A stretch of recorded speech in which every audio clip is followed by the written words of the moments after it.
찬송가 505장, 찬송가 505장을 같이 찬양하겠습니다. 찬송가 505장입니다.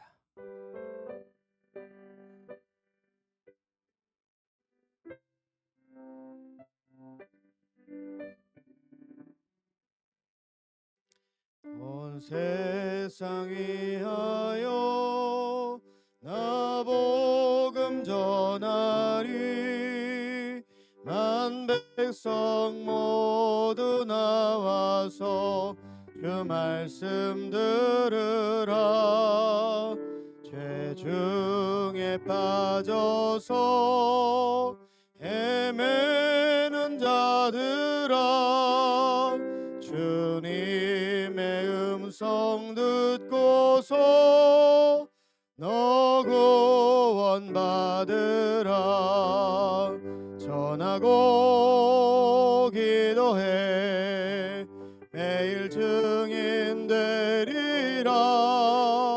세상 모든 사람 다 듣고 그 사랑 알도록 온 세상 위하여 이 복음 전하리. 저 죄인에게 하고서 주 예수 믿으라. 이 세상 구하려 주 돌아가신 것 나 증거하지 않으면 그 사랑 모르리. 전하고 기도해 매일 증인 되리라. 세상 모든 사람 다 듣고 그 사랑 알도록 온 세상 위하여 주의 임하니. 주 예수 이름 힘입어 이 복음 전하자. 먼 곳에 나가서 전하지 못해도 나 어느 곳에 있든지 늘 기도 힘쓰리. 전하고 기도해 매일 증인 되리라. 세상 모든 사람 다 듣고 그 사랑 알도록. 함께 신앙 고백하겠습니다. 나는 전능하신 아버지 하나님, 천지의 창조주를 믿습니다. 나는 그의 유일하신 아들 우리 주 예수 그리스도를 믿습니다. 그는 성령으로 잉태되어 동정녀 마리아에게서 나시고 본디오 빌라도에게 고난을 받아 십자가에 못 박혀 죽으시고 장사된 지 사흘 만에 죽은 자 가운데서 다시 살아나셨으며 하늘에 오르시어 전능하신 아버지 하나님 우편에 앉아 계시다가 거기로부터 살아있는 자와 죽은 자를 심판하러 오십니다. 나는 성령을 믿으며 거룩한 공교회와 성도의 교제와 죄를 용서받는 것과 몸의 부활과 영생을 믿습니다. 아멘. 오늘부터 구약 성경 미가서 말씀을 함께 읽겠습니다. 미가서 1장 1절부터 7절까지 말씀을 같이 공독하겠습니다. 구약 성경 1290쪽, 구약 성경 1290쪽 미가서 1장 1절부터 7절까지 말씀입니다.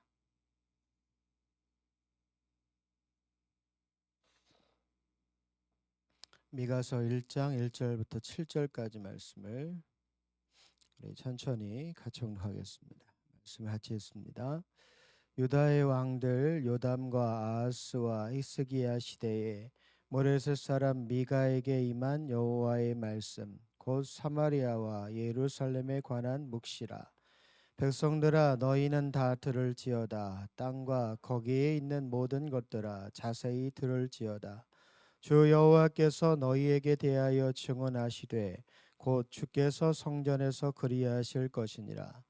여호와께서 그의 처소에서 나오시고 강림하사 땅의 높은 곳을 밟으실 것이라.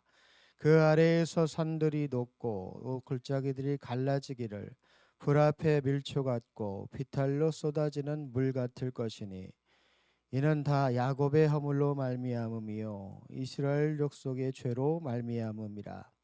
야곱의 허물이 무엇이냐? 사마리아가 아니냐? 유다의 산당이 무엇이냐? 예루살렘이 아니냐? 이러므로 내가 사마리아의 들에 게 하고 포도심을 동산 같게 하며 또 그 돌들을 골짜기에 쏟아내리고 그 기초를 드러내며 그 새긴 우상들은 다 부서지고 그 음행의 값은 다 불살라지며 내가 그 목상들을 다 깨뜨리리니 그가 기생의 값으로 모았은즉 그것이 기생의 값으로 돌아가리라. 아멘. 미가 선지자는 남유다에서 활동했던 선지자 중에 한 사람인데 동시대 활동했던 선지자는 이사야라고 하는 선지자입니다.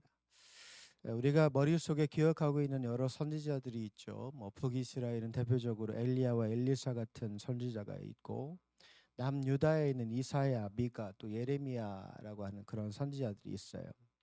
예레미야는 미가 선지자 이후에 한 100년 이후에 등장하는 선지자이고, 그러니까 이 미가 선지자는 어떤 면에서 보면 남유다의 역사 속에서 조금 뭐랄까요, 좀 평안할 때 우리가 1절 말씀에 본 것처럼 요담, 아하스, 히스기야 시대라고 쓰고 있는 걸 보면 그래도 남유다의 역사에서는 뭔가 좀 평안할 때라고 말할 수 있어요. 1절을 보면 어떤 시대를 이야기하고 또 어디를 향한 묵시라고 이야기하는가 하면 1절 후반부 말씀을 보면 곧 사마리아와 예루살렘에 관한 묵시라고 적고 있어요. 남유다에서 활동하는 선지자니까 정확히 얘기하면 예루살렘에 관한 묵시라라고 하는 게 맞겠죠. 그러니까 북이스라엘의 수도였던 사마리아는 이때 당시에 이 미가 선지자가 쉽게 갈 수 있는 곳은 아니, 못 가는 건 아니지만 쉽게 갈 수 있는 지역은 아니에요. 우리나라가 두 개의 나라로 나뉘어 있잖아요. 우리 뭐 남한, 북한 뭐 그렇게 부르는데 제가 아무리 목회자라고 해도 북한을 그냥 쉽게 갈 수는 없죠. 근데 이때는 뭐 지금과 비교할 수는 없지만 가고자 마음 먹으면 갈 수는 있지만 쉽게 갈 수는 없어요. 그런데 분명히 적고 있는데 사마리아와 예루살렘에 관한 묵시, 그렇다면 각 나라의 남유다의 수도가 예루살렘, 북이스라엘의 수도가 사마리아. 그렇다면 결국에는 두 나라의 수도에 대한 예언이라고 하면 결국은 두 나라 전체에 대한 하나님의 예언인 거죠. 근데 그 예언의 시작을 어떻게 하는가 하면 2절을 보면 백성들아 너희는 다 들을지어다. 땅과 거기에 있는 모든 것들아 자세히 들을지어다. 주 여호와께서 너희에게 대하여 증언하시되 곧 주께서 성전에서 그리하실 것이니라. 근데 이 말은 너무 평범한 말이잖아요. 들으라. 근데 그 다음에 말한 게 자세히 들으라. 그러니까 들으라라고 하는 말만 해도 되는데 왜 자세히 들으라라고 하는 말을 하느냐? 잘 귀담아 듣지 않기 때문인 거죠. 제가 목회자로 그래도 십수년 살아보니까요. 성도들한테 목회자로서의 서운함을 얘기하라면 안 듣는다는 거예요.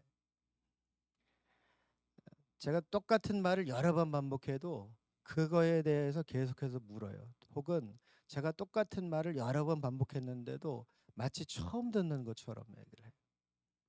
지금 이 미가 선지자가 말하고 있는 건 누구를 대변하는가 하면 하나님을 대변해서 말하고 있는 거죠.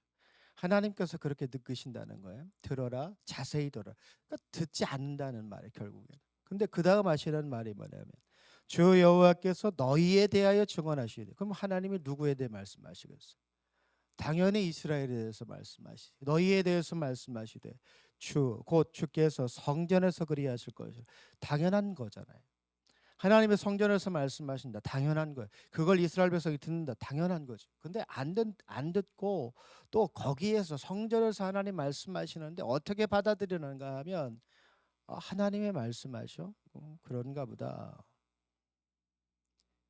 그러니까 말씀이라고 하나님 말씀하시면 하나님 말씀이라고 하는 걸 그걸 내가 들어서 그 말의 의미를 깨닫고 그렇게 살아야 말씀의 역사가 나타나는 건데 이스라엘은 뭐 무슨 의지가 없는가 하면 그 하나님 말씀하시는 걸로 그냥 만족하는 거예요. 하나님이 여전히 우리에게 말씀하셔. 하나님이 여전히 우리 곁에 계신 거야. 거기에 정도에서 만족하고 있는 거예요. 그러니까 계속해서 똑같은 이야기를 하시는 거죠. 3절을 보면 여호와께서 그의 처소에서 나오시고 강림하사 땅의 높은 곳을 밟으실 것이라. 자, 땅의 높은 곳을 밟는다. 그러면 이스라엘의 지도를 펴놓고 이스라엘 땅에서 제일 높은 곳이 어디냐? 예루살렘. 그러면 예루살렘을 밟으신다라고 하는 말, 땅의 높은 곳을 밟으신다, 예루살렘을 밟으신다고 하는 말입니다. 예루살렘에 하나님의 성전이 있어요. 그럼 이 말은 무슨 말이에요? 혹시 생각해 보셨어요? 우리가 구약 성경 말씀을 읽으면서 그렇게 생각하잖아요. 이스라엘 백성은 왜 하나님의 백성임에도 불구하고 죄를 반복할까? 왜 하나님의 백성임에도 불구하고 하나님이 그렇게 하지 말라고 하는 거, 죄라고 하는 것을 반복해서 짓고 있을까? 혹시 생각해 보셨어요? 조금 이상하지 않아요?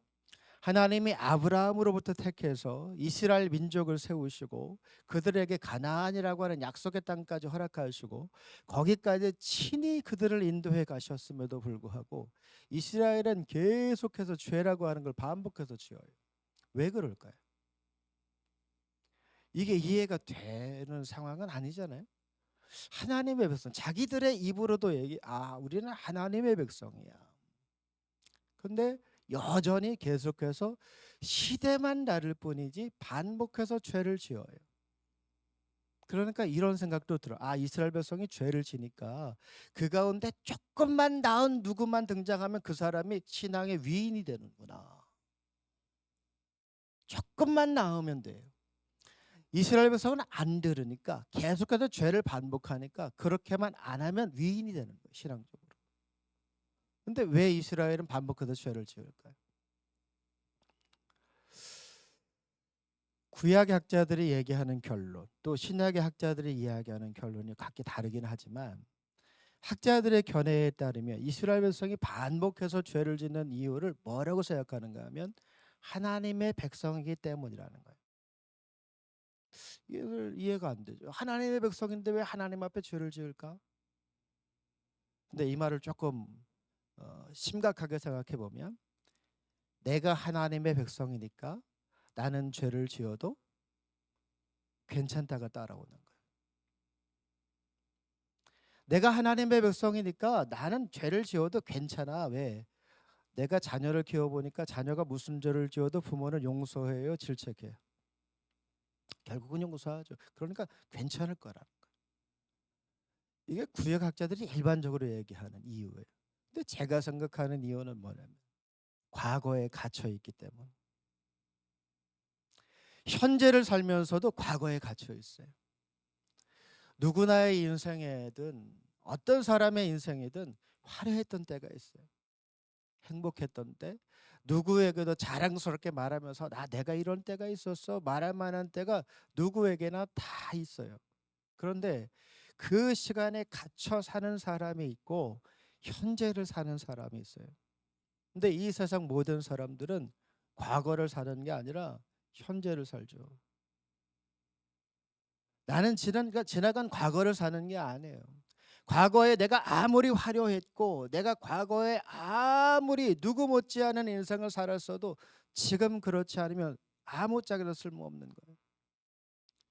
과거에 이스라엘 백성들이 하나님의 뜻 가운데 살았어요.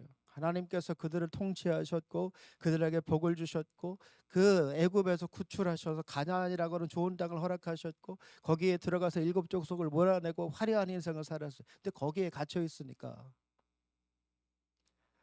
그때가 좋았지. 우리는 언제나 그럴 수 있어라고 거기에 갇혀 있으니까 뭘 못하냐면 지금 내 모습을 못 보는 거예요. 정확하게 얘기하면 지금 내 모습을 인정하고 싶지 않은 거예요. 신앙인의 입에서 제 생각일지는 모르겠지만 신앙인의 입에서 되도록 안 나오면 좋은 말 중에 한 가지가 예전에 어땠다라는 말이에요. 예전에는 어땠다. 예전에는 어땠다. 그럼 그 말은 무슨 말을 내가 입으로 얘기하는가 하면 예전에는 그랬는데 지금은 안 그래요. 그 말을 하고 있는 거예요. 예전에 우리 아들이, 예전에 우리 딸이, 예전에 제가, 예전에 우리 남편이 그랬어요. 근데 지금은 안 그런단 말이죠. 이스라엘 백성이 왜 죄로 계속해서 갈 수밖에 없느냐? 왜 죄에 깊이 더 깊이 빠질 수밖에 없느냐? 그 죄의 자리에서 왜 하나님을 바라볼 수가 없느냐? 과거에 갇혀 있으니까요.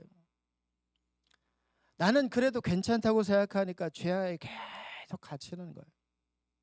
죄에서 벗어나려고 하는 의지가 안 나와요. 왜? 아이, 나는 예전에 그렇게 살았는데 내가 예전에 그렇게 살았는데 거기에 갇혀 있으니까 지금도 그런 걸로 착각하고 있는 거예요. 이스라엘이 두 개로 나뉘어지잖아요. 남유다와 북이스라엘 나누어질 때 나라가 막 혼란스러울 때 나라가 나뉘어진 건 아니에요. 솔로몬에 이어서 르호보암이라고 하는 사람이 왕이 될 때 백성의 장로들이 찾아와서 왕에게 요청했어요. 아버지 때 세금이 너무 무거워서 백성들이 살기 좀 힘들었으니까 이번엔 좀 잠깐만이라도 세금을 좀 낮춰주면 안 되겠냐. 아버지 때 너무 백성들이 일하느라고 고생해서 성전 지었지, 그러 거기다가 아버지의 성을 지었지 이것만 100년을 공사를 했어. 그러니까 우리가 너무 지금 힘드니까 조금 쉬면 안 되겠냐. 근데 이걸 들어먹지를 않아요. 왜냐하면 르호보암도 과거에 갇혀 있으니까. 아버지의 그 화려했던 시대가 나도 계속해서 그러기를 바라는 거예요. 지금 내가 가지고 있는 실력과 내가 가지고 있는 안목과 내가 가지고 있는 힘으로는 아버지 때 유지했던 걸 절대 유지할 수가 없는데 나도 그럴 수 있다고 착각하는 거예요. 신앙인이 왜 점점 하나님께로 가까워져야 되는데 그 신앙이 말마다 막 자라나야 되는데 못 자라냐? 왜 신앙이 점점 하나님께로 가까워질 수가 없느냐? 지금 내 신앙의 현주소를 진짜 잘 몰라서 그래요. 솔직히 내 신앙이 지금 어딘지를 잘 몰라요. 대다수가. 목회자들도 얘기하는 거 가만히 듣고 있자면 저를 포함해서 가만히 듣고 있자면 와 대단한 신앙이네. 하나님의 말씀에 깊이도 있고 엄청나게 많은 걸 알고 있고 엄청나게 많은 일을 해서 근데 얘기를 다 들어보면 결국 언제 일이냐면 과거 일이에요. 예전에 그랬다는 거예요. 지금은 솔직히 얘기하면 창피하기 짝이 없어요. 어디가 목회자들 이렇게 모임 가면요 제일 많이 하는 말이 뭐냐면 와 우리 교회가 뭐 이것도 있고 저것도 있고 뭐 그렇다는 거. 근데 실제로 가보면 없어요. 몇백 명, 몇천 명 예전 모여 우리가 뭐 예배를 막 뜨겁게 드리고 막 은혜가 넘쳐 가보면 없다고요. 오늘 이어지는 이야기를 가만히 보면 5절을 보면 이는 다 야곱의 허물로 말미암음이요 이스라엘 족속의 죄로 말미암음이라. 가만히 생각해 보세요. 야곱의 허물이라고 하는 게 뭐예요? 야곱이 이스라엘이라고 하는 민족을 만들어냈죠. 이스라엘이라고 하는 이름이 누구 때문에 온 거예요? 야곱 때문에 온 거잖아요. 원래 야곱의 이름이에요. 이스라엘이. 하나님이 그 사람의 인생을 바꾸려고 이름을 바꿨잖아요. 야곱이 살아있을 때는 이스라엘이라고 이름 쓰지 않아요. 그 이름을 고스란히 후손들에게 준 거예요. 아주 영광스럽고 아주 하나님께서 주신 큰 것이니까 그걸 내가 쓰지 않고 후손들에게 넘겨준 거라고. 그러면 야곱에게 실제로 무슨 허물이 있냐? 생각해 보세요. 야곱의 일생 뭐 삼촌을 속였다라고 얘기하는데 잘 읽어보면 야곱이 삼촌을 속인 건 아니야. 야곱은 그냥 열심히 일만 했지. 오히려 속인 건 삼촌이 속였어요. 야곱을. 딸 하나 주고는 7년, 딸 하나 주고는 7년. 이게 이놈이 나쁜 놈이지 따지면.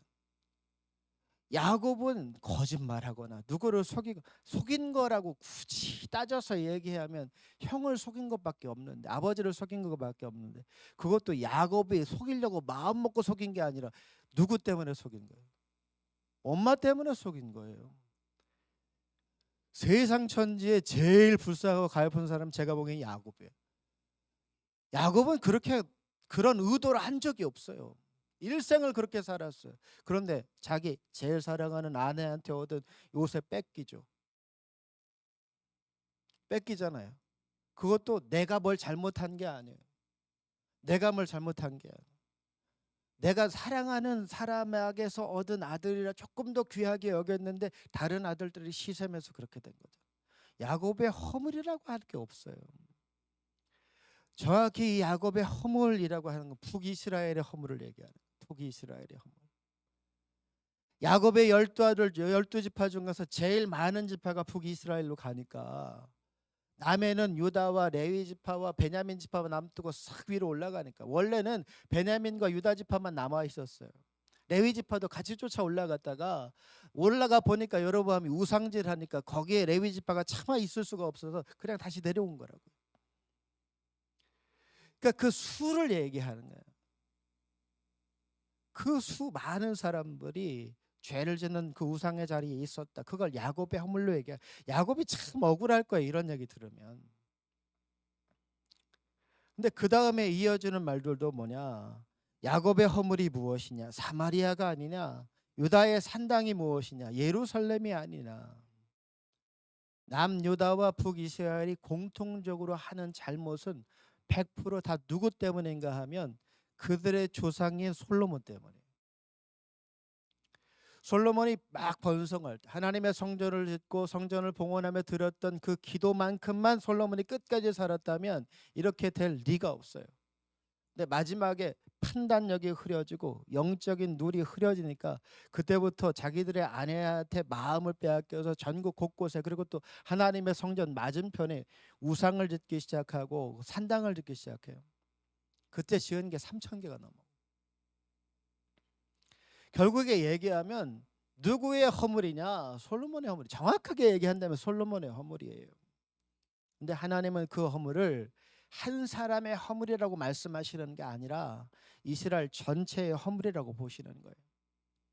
왜냐하면 왜 잘못됐으면 잘못됐다고 얘기하고 고쳐야지. 가만히 생각해 보면 이스라엘이 그래도 명색이 하나님의 백성이잖아요. 근데 그 가운데 베델과 단의 금송아지 신상을 세울 때 이게 잘못된 일이라고 생각하는 사람이 하나도 없었을까요? 그래도 명색이 그래도 명색이 하나님의 백성인데 나면서부터 율법을 배우고 몸에 할례를 새기고 하나님의 백성이라고 하는 증표 안에 사는 사람들인데 그 안에 우상을 세울 때에 누구도 그것에 대해서 이게 죄라고 생각하는 사람이 하나도 없었겠어요? 근데 뭐가 없었냐면 이게 잘못됐다, 우상이다, 하나님께로 가야 된다라고 하는 말을 하는 사람이 없었던 거죠. 그 신앙은요, 저도 요즘 아주 뼈저리게 느끼는 것 중에 한 가지인데, 신앙은 삶의 모양 자체가 신앙이지 말이나 행동이나 이걸 나눠놓고 신앙이라고 말할 수 없어요. 나로 인해 드러나는 모든 것이 신앙이에요. 나로 인해 드러나는 모든 것이 신앙이에요. 여로보암을 세우신 것도 결국은 하나님이세요. 여로보암의 마음에 우상을 세운 선택을 한 건 여로보암의 개인적인 선택. 하나님이 그렇게 하라고 말씀하신 적이 없어요. 여로보암을 세운 건 하나님이시지만 그 베델과 단의 금송아지 신상을 세운 이유는 이 여로보암이 생각할 때 이것마저 없으면 때때로 남유다로 내려가는 것까지는 괜찮은데 안 올라올까 봐. 그게 겁이 난 나머지 우상을 세운 거예요. 근데 모두가 다 비겁했던 거예요. 이거에 대해서 잘못했다라고 말하는 사람이 없었던 거죠. 신앙의 자리가 꼭 공의롭다라고만 말할 수는 없어요. 신앙의 자리가 완벽하게 민주주의적이다라고 말할 수도 없어요. 실제가 그러니까. 그런데 그 가운데 무엇은 있어야 되는가 하면 공의로움을 쫓아가려고 하는 움직임은 있어야 돼요. 하나님의 말씀 어찌 됐든지 간에 하나님의 말씀을 내 삶에 녹여내서 내 삶을 바꾸려고 하는 의지는 날마다 보여지고 드러날 수 있어야 돼요. 예전에 우리가 막 모든 신앙인들 모든 성도들이 다 얘기했잖아요. 길거리 나가봐라. 10명 중에 8명은 그리스도인이다. 지금 나가보세요. 10명 중에 반도 안 될걸요. 실제로는 더 많은데 자기를 그리스도인이라고 당당하게 얘기하는 사람의 수는 점점 줄어들어요. 이 말은 무슨 말인가? 솔직히 자기 입으로도 자기가 그리스도인이라고 말하는 게 창피한 거예요. 이제 창피한 거예요. 제가 어렸을 때만 하더라도 저도 또 옛날 얘기하는데 과거 얘기하는데 가만히 생각해 보면 있잖아요. 모든 때에 정직하다, 공의롭다, 무슨 선을 행한다. 그러면 대다수가 다 그리스도인이었어요. 말할 필요도 없어요. 이 사람의 종교가 뭐냐 물을 것도 없었어요. 다 그리스도인이었어요. 심지어는 1950년대인가 미국에서 누군가에게 대출을 해줄 때 제일 먼저 묻는 조항이 무엇이었는가? 당신은 크리스찬입니까?를 물어봤어요. 재산이 얼마가 있느냐, 어느 직장에 다니냐를 먼저 물어보지를 않았고 대출을 해줄 때 몇만 달러, 몇십만 달러 대출을 했죠. 제일 먼저 물었던 항목이 뭐냐면 당신은 그리스도인입니까? 였다고. 지금은요 은행 가서 내가 그리스도인인데 나 교회 다니는데 대출 좀 해주세요. 뺨 맞아요. 지금 미가서를 가만히 읽다 보면 제가 어떤 느낌을 받는가 하면 하나님은 속이 막 터져 나가시는 거예요. 야, 내 백성인데 나를 몰라. 내 백성인데 내 뜻대로 살지를 않아. 내 백성인데 점점 나에게서 멀어지고 있어. 야, 이거 어떻게 된 거야? 우리가 하루를 살면서도 반드시 기억해야 되는 거 매주마다 제가 반복해서 처음에 얘기하는 것처럼 내가 하나님의 사람이라는 거. 내가 하나님의 사람이라는 거. 내가 하나님의 사람이라고 하는 걸 첫 번째 막 기억하고 어떻게든 그렇게 살려고 애를 써야 되는데 이건 맨 마지막에 나와요. 할 말 다 해놓고 하고 싶은 말 다 해놓고 남의 속 다 긁어놓고 험한 말 다 해놓고 할 짓거리 다 해놓고 그 다음에 하는 말이 나 하나님의 사람이. 그럼 누가 들어줘요? 그러면 누가 그 사람을 바라보고 그 사람을 어떻게 따라갈 수가 있겠어요? 내가 전하는 복음이 내 삶의 모습 속에 보여줘야죠. 내가 살아가는 삶의 모양이 정말 내가 말하는 것처럼 하나님의 사람다워야죠. 막 우상단지 품에 안고 있는 게 훤히 보이는데도 나는 하나님의 사람이야 이러고 말하면 누가 믿어주겠어요?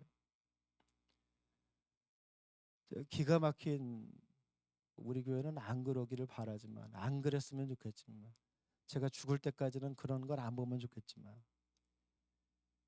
예전에 한번 어디 갔더니 막 전도하는데 전도 나간 두 사람이 길거리에서 싸우고 자빠졌더라고요. 전도하러 나가는데 두 사람이 싸우고 있어요. 이거 뭐야 저 사람들 뭐 하는 거야? 가만히 보니까 뭘로 싸우냐면 이게 예전에는 이제 전도할 때 막 경쟁이라 내가 얼만큼 어디까지 갔다 왔다 이게 자랑거리라 누구한테 내가 몇 사람한테 복음 전도지를 전했다 이게 자랑거리가 돼가지고 내가 이 사람한테 먼저 줬다는 그걸 갖고 싸우더라고. 내가 먼저 줬어 네가 먼저 줬어 이거 갖고 싸우다 버렸어. 가만히 생각해 보잖아요. 남유다나 북이스라엘이나 따지면 똑같아요. 똑같아요. 근데 그나마 남유다를 조금 더 한 3, 400년 정도 더 나라가 유지할 수 있었던 이유는 뭐냐면 그래도 다윗의 후손들이었기 때문에. 이게 무슨 말이냐면 그래도 기억하는 거예요. 하나님이 우리에게 주신 은혜라고 하는 걸 기억하는 거예요. 하나님이라고 하는 이름을 그래도 기억을 하고 있는 거예요. 그래도 우리가 하나님의 백성이지라고 하는 걸 늘 기억하고 어떻게 해서든 그래도 그러면 우리가 회개해야 될 것 같은데, 그러면 우리가 하나님께로 가야 될 것 같은데, 그러면 우리가 더 성전 중심으로 살아야 될 것 같은데, 이 생각이 늘 그 뒤 꼬랑지에 따라다니니까 그나마 유다가 나은 거예요. 그나마. 여러분 오늘 하루 살아가시면서 가만히 여러분 자신의 모습, 내 자신의 모습을 돌아보면서 한 가지만 생각해 보세요. 하나님이 뭐라고 하실까? 내가 살아가는 그 삶의 뒷모습을 보면서 하나님이 뭐라고 하실까? 그래도 오늘은 괜찮았구나라고 하실까? 아니면 그 내 뒷모습을 보자마자 얼굴을 돌려버리실까? 한번 가만히 생각해 보세요. 그리고 내가 만약에 하나님께서 나로부터 등을 돌리시거나 얼굴을 돌리신다면 왜 그러실까? 내가 하나님을 온전히 바라보지 못해서, 하나님을 온전히 믿지를 못해서, 내가 하는 말과 행동들이 그리스도인답지 못해서, 내가 하나님의 말씀을 들었음에도 불구하고 그렇게 살지 못해서, 하나님의 말씀에 매이지 못하고 자꾸만 다른 것에 마음을 빼앗겨서 뭔가를 찾아보고, 그래야 내 신앙이 어제보다 오늘 조금 더 나아질 수 있어요. 그리고 내 신앙이 나아져야, 그리고 내가 변화가 돼야 하나님의 뜻이 우리를 통해서 이루어지게 되는 거예요. 요즘 많이 고민하는 것 중에 한 가지는 제가 언제까지 목회자로 살아야 될까라고 하는 거 고민해요.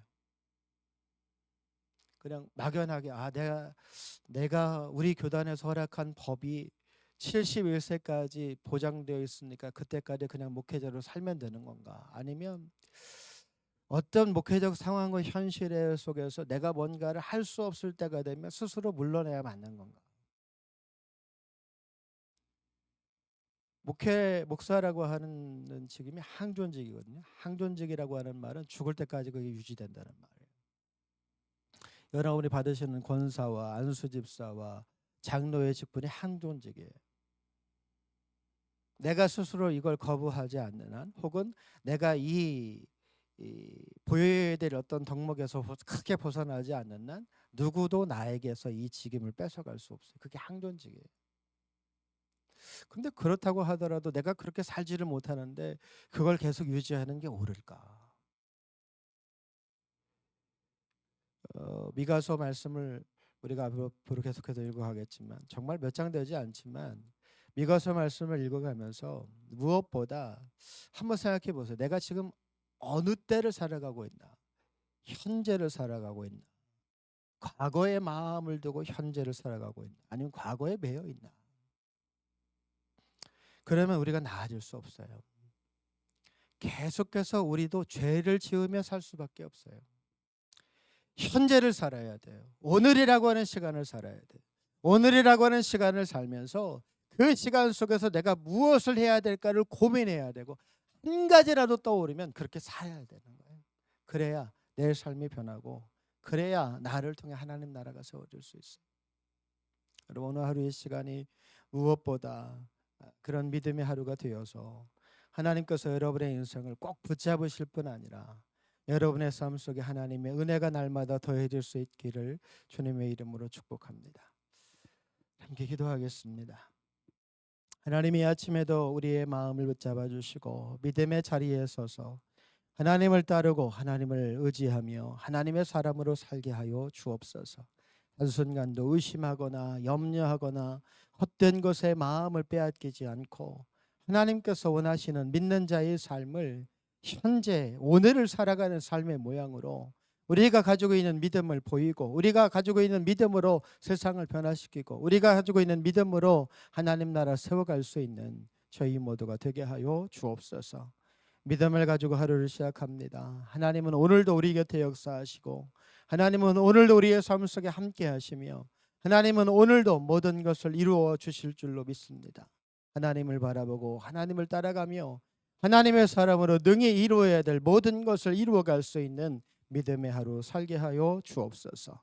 오늘 하루 모든 삶을 주님께 부탁드리며 거룩하신 예수님의 이름으로 기도드립니다. 아멘. 하늘에 계신 우리 아버지, 아버지의 이름을 거룩하게 하시며 아버지의 나라가 오게 하시며 아버지의 뜻이 하늘에서와 같이 땅에서도 이루어지게 하소서. 오늘 우리에게 일용할 양식을 주시고 우리가 우리에게 잘못한 사람을 용서하여 준 것 같이 우리 죄를 용서하여 주시고 우리를 시험에 빠지지 않게 하시고 악에서 구하소서. 나라와 권능과 영광이 영원히 아버지의 것입니다. 아멘.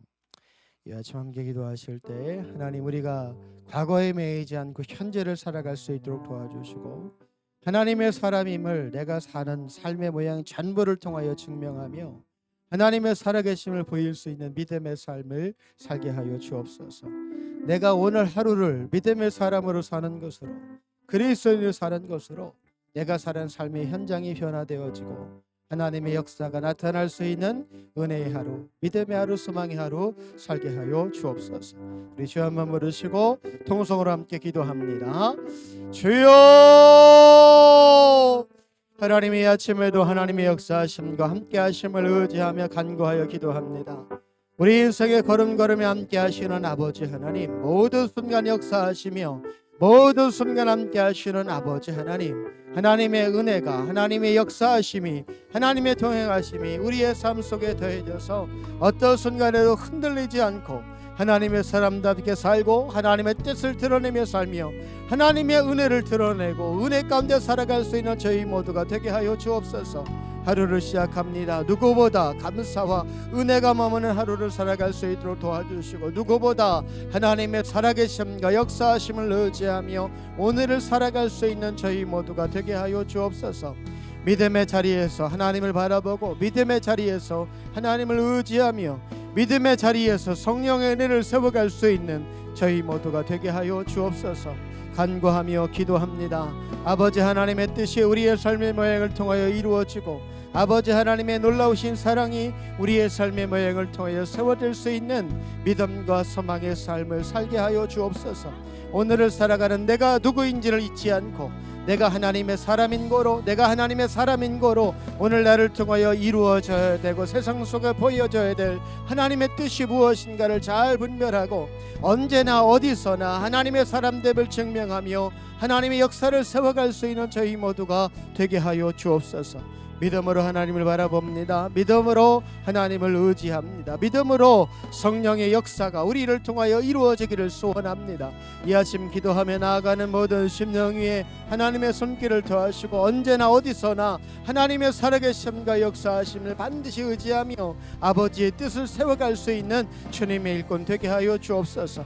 마음의 확신이, 마음의 담대함이 하나님께서 허락하시는 그 마음의 중심을 온전히 붙잡아 주심으로 흔들리지 않고 믿음의 정도에 서서 아버지의 뜻을, 아버지의 역사를, 아버지의 선하신 뜻을 세워갈 수 있는 주님의 사람과 믿음의 사람으로 쓰임받게 하여 주옵소서. 이 아침에도 기도하며 하나님의 뜻을 구합니다. 이 아침에도 기도하며 하나님의 역사하심을 구합니다.